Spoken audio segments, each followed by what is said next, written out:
Nessas 2 próximas semanas, na nossa paróquia, teremos várias assembleias.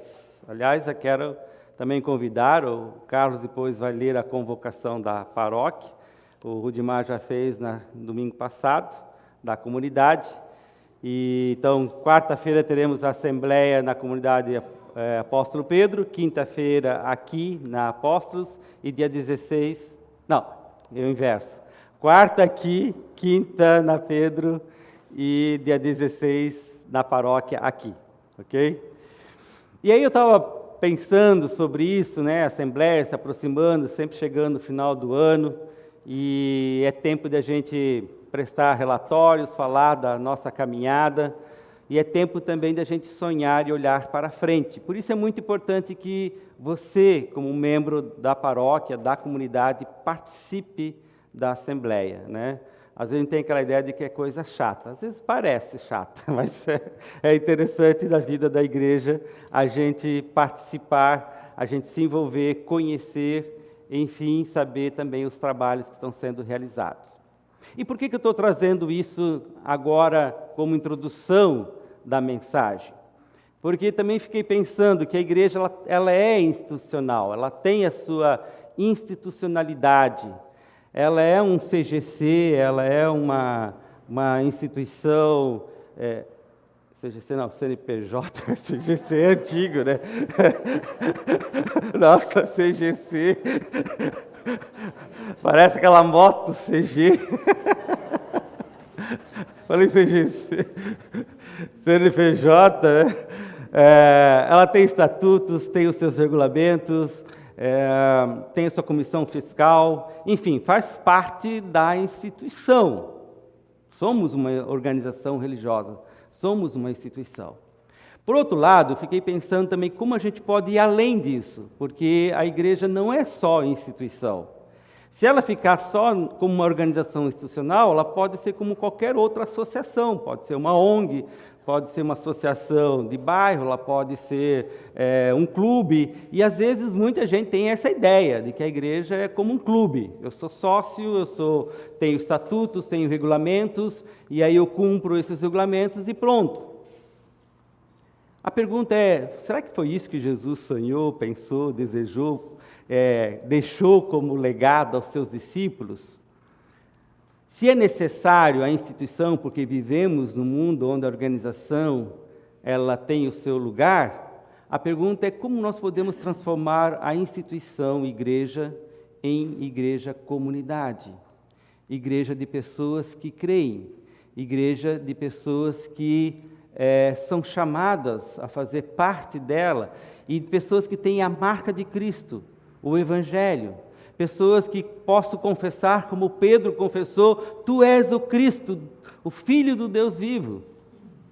De ter essa consciência, percepção de que fazemos parte, não de uma instituição somente em si, mas fazemos parte do rebanho de Cristo. Somos a igreja do Senhor. Inclusive esse é o lema deste ano da nossa igreja, Igreja de Jesus Cristo, somos igreja de Jesus Cristo. Nós nos prostramos a esse Senhor, nós adoramos esse Senhor, nós temos essa marca de Cristo, nós somos a igreja dele, que é desafiada a viver. Então a pergunta é, como podemos transformar uma instituição em uma comunidade de fé? Em uma comunidade que entende a sua vocação, o seu chamado de ser igreja para o mundo, de ser sal, de ser luz, de ser bênção.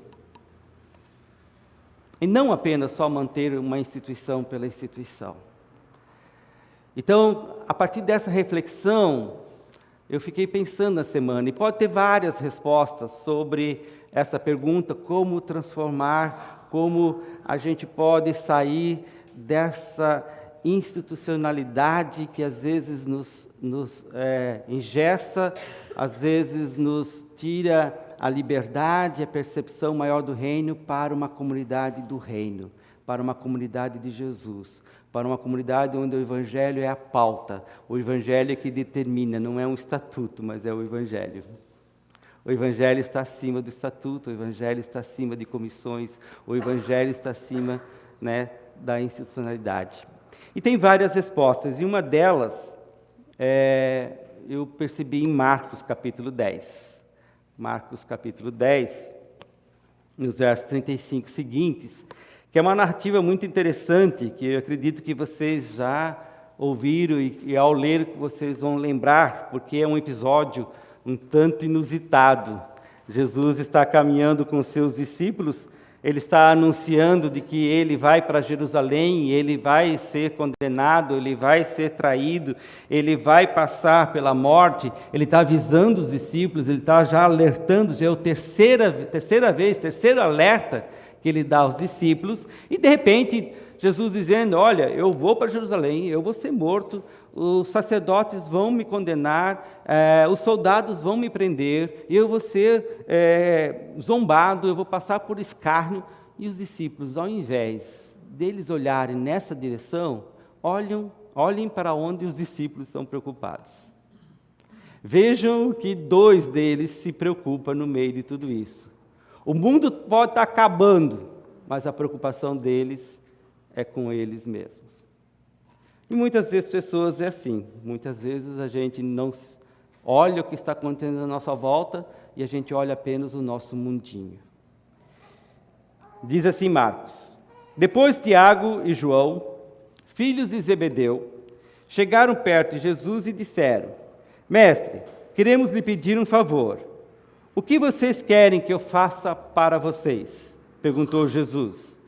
Eles responderam, quando o Senhor sentar-se no trono do seu reino glorioso, deixe que um de nós se sente à sua direita e o outro à sua esquerda. Jesus respondeu, vocês não sabem o que estão pedindo. Por acaso vocês podem beber o cálice que eu vou beber e podem ser batizados como eu vou ser batizado?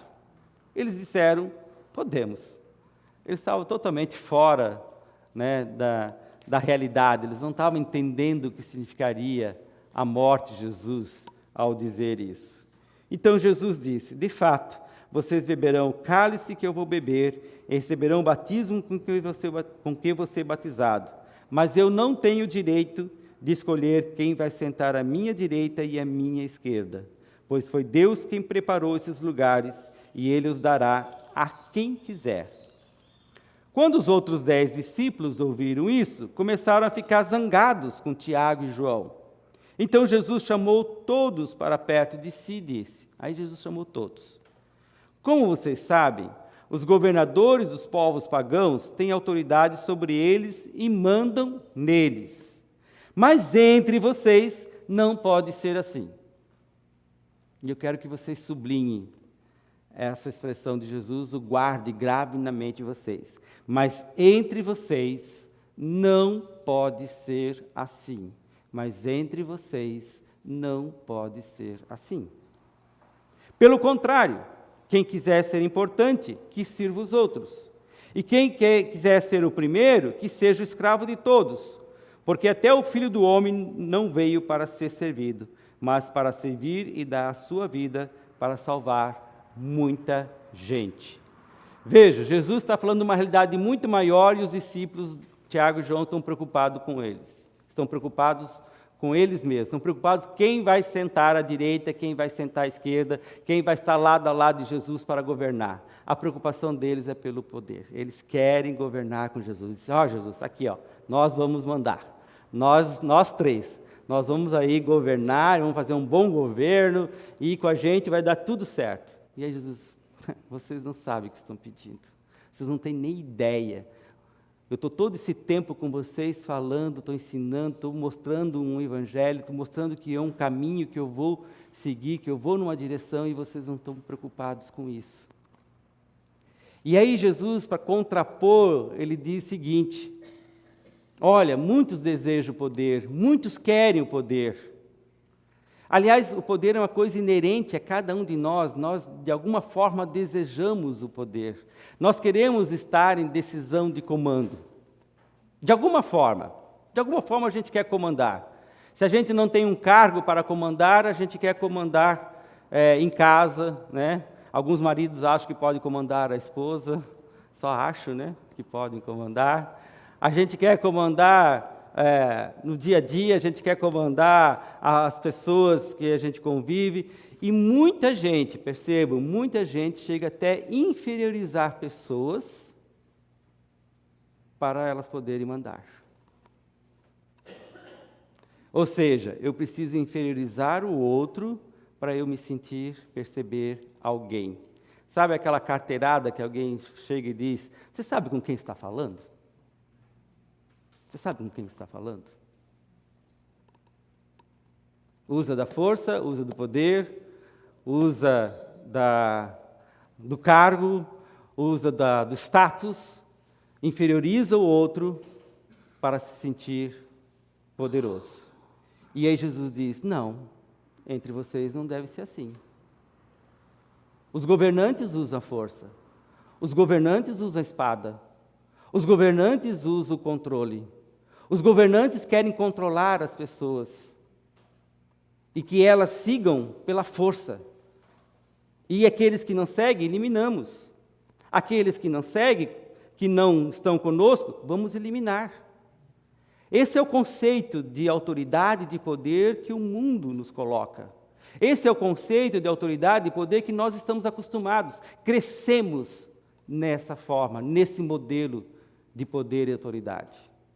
E não pensemos apenas nos governantes de países, de nações, que é os exemplos maiores que a gente tem, mas pensemos na nossa vida, nas nossas relações de liderança, na nossa forma como nós lideramos. E aí você diz, mas eu não tenho cargo nenhum, não sou líder. Você de alguma forma lidera, você de alguma forma exerce liderança e poder. Nem que seja sobre o cachorro, você exerce. Às vezes nem o cachorro obedece, mas tudo bem. Mas a gente exerce. E aí Jesus diz, mas entre vocês não deve ser assim. O que não deve ser assim? Como não deve ser assim? Jesus está dizendo, se uns usam a força, usam o controle para liderar, para governar, para se sentir maior, vocês precisam usar outra forma, há um outro modelo, há um outro jeito de liderar, há um outro jeito de estar à frente, de chamar responsabilidade para si. Jesus não está dizendo em nenhum momento que a gente não deva assumir posições de liderança. Jesus não está dizendo para nós não assumirmos relevância na vida, na sociedade. Pelo contrário, ele disse, olha, vocês são sal e luz do mundo. Vocês precisam iluminar, vocês precisam dar sabor, vocês precisam temperar. Então, de alguma forma, nós, cristãos, discípulos de Jesus, precisamos ter relevância. A questão não é não ter relevância, é não assumir posições, cargos de liderança. De novo, a pergunta é, como nós exercemos isso? Quais são os valores que nós aplicamos na nossa liderança? Quais são os valores e princípios que nós comandamos uma equipe, que nós comandamos pessoas? Quais são esses valores? De novo, os valores manda quem pode, obedece quem tem juízo? Os valores, eu preciso inferiorizar você para que eu possa mandar, como pessoas que têm cargos e humilham os seus subordinados para que eles possam ter medo dos seus superiores? Eu preciso desmerecer o outro, desmerecer socialmente, desmerecer racialmente?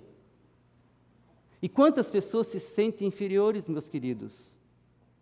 Talvez você já se sentiu inferior, você já foi inferiorizado por alguém que usou da caneta, usou do cargo, usou da sua posição, da sua liderança e fez você se sentir o último dos últimos para poder mandar em você.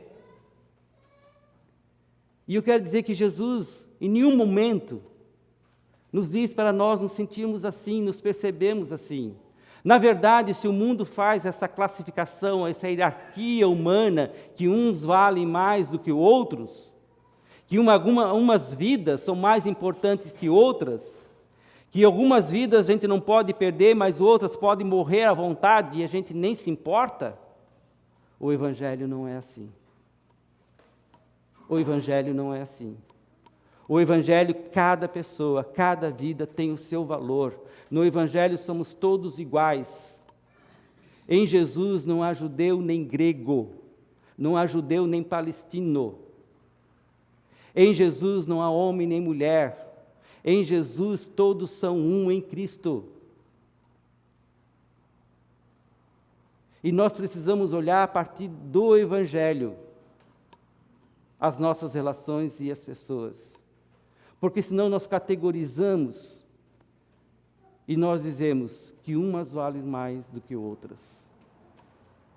E se a gente capaz de dizer assim, não, mas não é bem assim, eu considero todo mundo igual, mas se a gente dá preferência a alguns em detrimento de outros, se a gente diz que esses são mais importantes, porque veja, eles estão numa posição social, eles vão contribuir mais, eles vão nos expor mais, a gente também está dizendo que uns valem mais do que outros.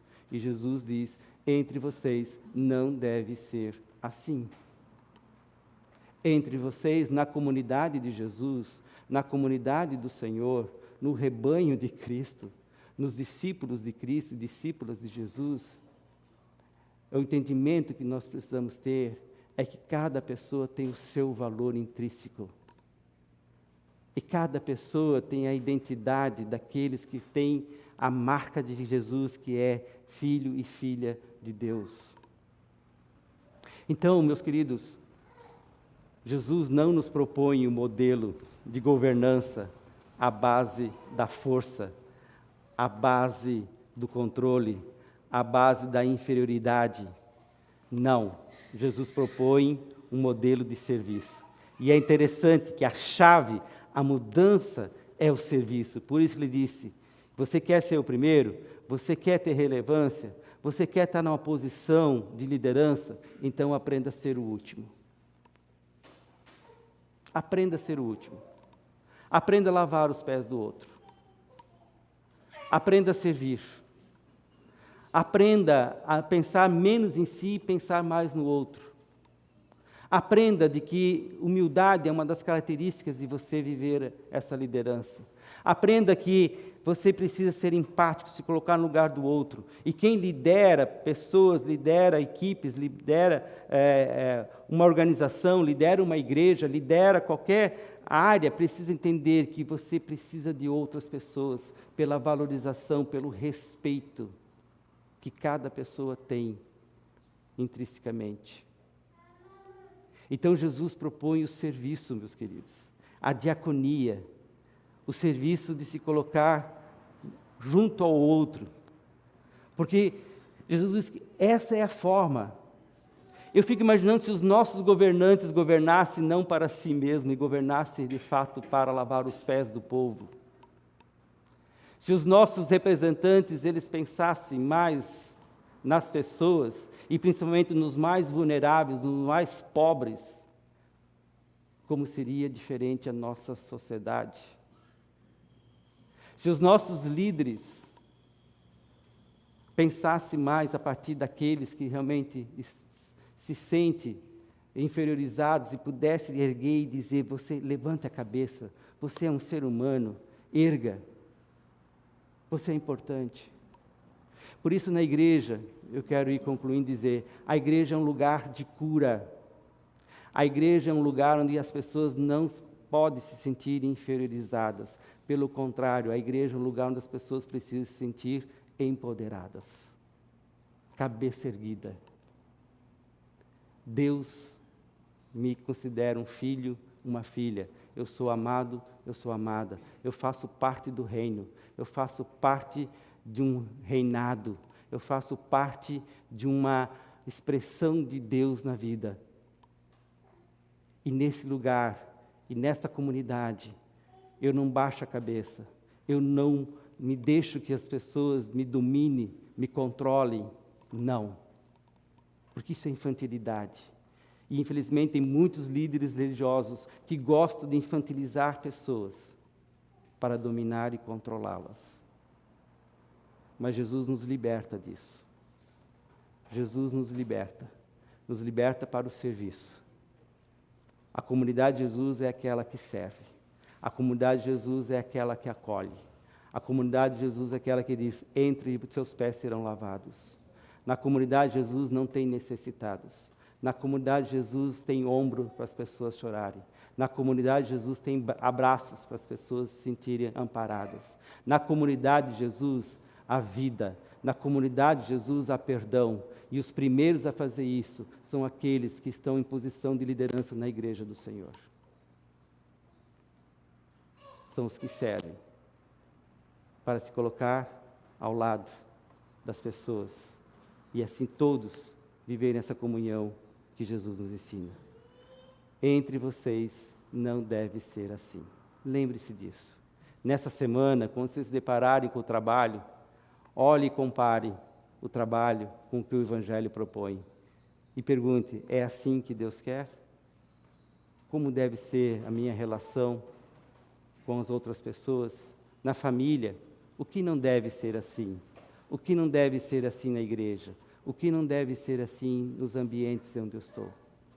Que Deus te ilumine, que Deus te capacite e que você possa ser esse instrumento de serviço, de dedicação, de cuidado. Jesus disse que aquele que ama dá a sua vida. Dá a sua vida. Veja, dar a vida não é morrer, literalmente, se matar. Mas dar a vida significa dar tempo, cuidado às pessoas que estão caminhando conosco. E é isso que a gente precisa dar e cuidar. Que Deus abençoe. Amém? Amém. Queremos nos preparar também para